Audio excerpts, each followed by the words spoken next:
നമസ്കാരം. ഇന്നത്തെ വീഡിയോ നമ്മുടെ പേട്രിയറ്റ് മൂവിയുടെ റിവ്യൂ ആണ്. ഇതൊരു പെയ്ഡ് റിവ്യൂ അല്ല. ഇനി മൂവി എങ്ങനെയുണ്ടെന്ന് വെച്ച് കഴിഞ്ഞാൽ സൂപ്പർ മൂവിയാണ്. Definitely will recommend. നല്ലൊരു മൂവിയാണ്. ഞാൻ ഫസ്റ്റ് നല്ല കാര്യങ്ങൾ പറയാം സിനിമയുടെ. അതായത് സിനിമയുടെ സിനിമാറ്റോഗ്രാഫി, ഡയറക്ഷൻ, ബാക്ക്ഗ്രൗണ്ട് സ്കോറ്, അതിലെ characters, most of the characters ഒക്കെ അടിപൊളിയാണ്. Like from A script basis movie നല്ല മൂവിയാണ്. ഇപ്പം ഓരോരുത്തരും ഇപ്പോൾ അവിടെ റോളുകളാണെങ്കിലും ഇപ്പോൾ ഓരോ ആക്ടേഴ്സ് ആണെങ്കിലും അവർ നന്നായിട്ടാണ് ചെയ്തേക്കണത്. അപ്പം movie as such is A good movie. ഒത്തിരി ഈ ഹോളിവുഡ് ആക്ഷൻ മൂവീസില്ലേ, അതിൽ നിന്നൊക്കെ ഒത്തിരി ഹെവിലി ഇൻസ്പയർഡ് ആയിട്ടുള്ളൊരു മൂവിയാണ്. മൂവിയുടെ ഒരു മെയിൻ പ്രോബ്ലം ഫോർ മീ അതിൻ്റെ പ്ലോട്ടാണ്. അതിൻ്റെ പ്ലോട്ട് എന്ന് പറഞ്ഞു കഴിഞ്ഞാൽ പ്ലോട്ട്, അതിൻ്റെ പേസിങ്, ഈ രണ്ട് പ്രശ്നങ്ങളാണ് ഫോർ മീ ഈ മൂവി കുറച്ച് ബാക്ക്വേർഡ് ആക്കിയത്. പ്ലോട്ട് നല്ലൊരു പ്ലോട്ടാണ്. നമ്മുടെ ഒരു പ്രൈവസി, ഈ പ്രൈവസി എങ്ങനെ ഒരു വലിയൊരു കമ്പനി ചൂഷണം ചെയ്യുന്നു, നമ്മുടെ ഒരു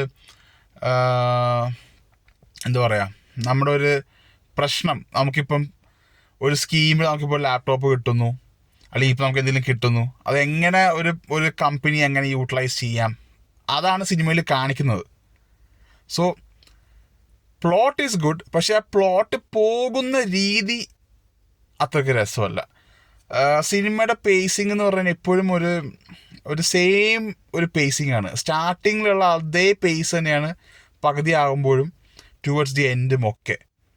പിന്നെ ഇടയ്ക്ക് വെച്ചിട്ട് ആ പേസിങ് ഒന്ന് സ്പൈക്കാക്കും. ഈ ഫിലിമിലാണെങ്കിൽ പ്രത്യേകിച്ച് ട്വിസ്റ്റുകളോ കാര്യങ്ങളോ ഒന്നുമില്ല. ഞാൻ പറഞ്ഞല്ലോ, നമുക്ക് സിനിമയുടെ സ്റ്റാർട്ടിങ് തന്നെ ആരാണ് വില്ലന്മാർ, ആരാണ് നല്ല ആൾക്കാർ, ഇതൊക്കെ നമുക്ക് മനസ്സിലാവും. പ്രത്യേകിച്ച് ഒരു ത്രില്ലിംഗ് ആയിട്ടുള്ള എഫക്റ്റോ കാര്യങ്ങളൊന്നുമില്ല. പക്ഷേ ആ ഫിലിം ചെയ്തേക്കുന്ന രീതി, അതിൻ്റെ ബാക്ക്ഗ്രൗണ്ട് സ്കോറ്, അതിൻ്റെ ക്യാരക്ടേഴ്സിൻ്റെ ആക്ടിങ്, ആ ഒരു ആക്ടിങ് കാരണം ആ മൂവി നമുക്ക് കണ്ടിരിക്കാം. പിന്നെ എടുത്തു പറയേണ്ടത് മോഹൻലാലിൻ്റെ ക്യാമിയോ ആണ്. സൂപ്പർ ക്യാമിയോ ആണ് മോഹൻലാലിൻ്റെ നല്ല അടിപൊളി ക്യാമിയോ ആണ്. ആ ക്യാരക്ടറിന് ജസ്റ്റിസ് ആയിട്ട് ചെയ്തിട്ടുണ്ട്. പിന്നെ ഒരു കാര്യം, ഇത് മമ്മൂട്ടിയുടെ ഫിലിമാണ്. ഇപ്പോൾ ഫഹദ് ഫാസിലുണ്ട്, നയൻതാരയുണ്ട്, കുഞ്ചാക്കോ ബോബനുണ്ട്, മോഹൻലാലുണ്ട്. ഇവരുടെയൊക്കെ റോൾ എന്ന് പറഞ്ഞാൽ ഭയങ്കര മിനിമലിസ്റ്റിക് ആയിട്ടുള്ള റോളാണ്. ഇത് മമ്മൂട്ടിയുടെ ഒരു ഫിലിമാണ്. നമുക്കിപ്പം പോസ്റ്റർ കാണുമ്പോഴൊക്കെ നമ്മൾ ഓർക്കാം ഇവരെല്ലാവരും മൂവിയിലുണ്ട്. പക്ഷേ ഇത് മമ്മൂട്ടിയുടെ ഔട്ട് ആൻഡ് ഔട്ട് മമ്മൂട്ടിയുടെ സ്റ്റോറിയാണ്. ആ സ്റ്റോറി റിവോൾവ് ചെയ്യുന്നതൊക്കെ മമ്മൂട്ടിനെ വെച്ചിട്ടാണ്. അപ്പം ഇതാണ് റിവ്യൂ. പിന്നെ കുറച്ച് നെഗറ്റീവ് എന്ന് പറഞ്ഞാൽ, ഫോർ എക്സാമ്പിൾ, പിന്നെ വേറെ ഒരെണ്ണം, ഇപ്പം ദർശന എന്ന് പറയുന്നൊരു ആക്ട്രസിൻ്റെ ഒരു റോള് എനിക്ക് അത്രയ്ക്ക് ഇഷ്ടപ്പെട്ടില്ല. ലൈക്ക് ഫിലിമിലത്തെ ആ റോള് നല്ലതാണ്, പക്ഷെ ആ ക്യാരക്ടർ, അതായത് അവർ ചൂസ് ചെയ്തേക്കുന്ന ഒരു ക്യാരക്ടർ, അതായത് കുഞ്ചാക്കോ ബോബൻ്റെ ഒരു അഫെയർ ആയിട്ടാണ് കാണിക്കുന്നത്. And she's A good character എൻ്റെ അകത്ത്. അതായത് നല്ലൊരു മോറൽ ഇതൊക്കെ കാണിക്കുന്ന ഒരു ക്യാരക്ടറാണ്. പക്ഷേ ദ പ്രോബ്ലം ഇസ്, കുഞ്ചാക്കോ ബോബനായിട്ട് ഫിലിമിൽ ഒരു അഫെയർ ഉണ്ട്. And Kunchacko Boban is married.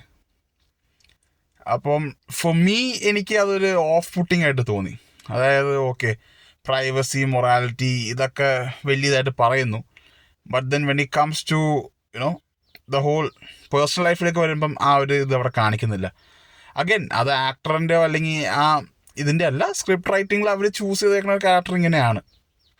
എനിക്കത് അത്രക്ക് ഡൈജസ്റ്റബിൾ ആയിട്ട് തോന്നിയില്ല. പിന്നെ ഫഹദ് ഫാസിലിൻ്റെ റോളാണെങ്കിലും, Fahadh Faasil as a villain നല്ലതായിരുന്നു.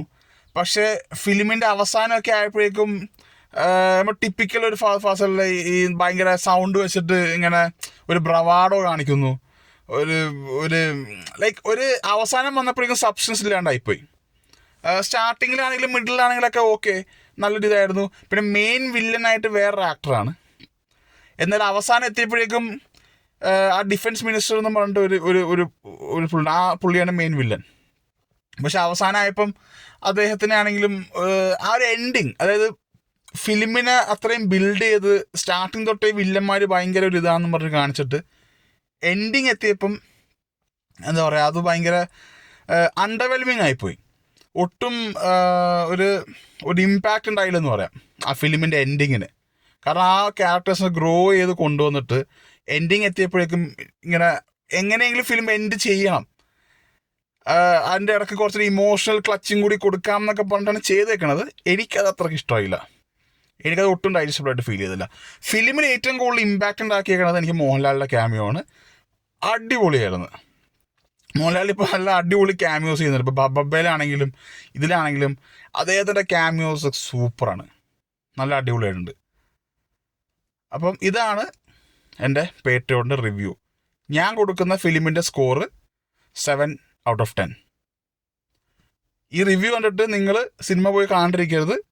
നിങ്ങൾ ഫിലിമിൻ്റെ ടീസറോ ട്രെയിലറോ അല്ലെങ്കിൽ രണ്ടും അത് കണ്ടിട്ട് നിങ്ങൾക്കത് ഇൻട്രസ്റ്റ് ആയിട്ട് തോന്നുവാണെങ്കിൽ ഫിലിം പോയി കാണുക. Okay, thank you. അഹം ബ്രഹ്മാസ്മി.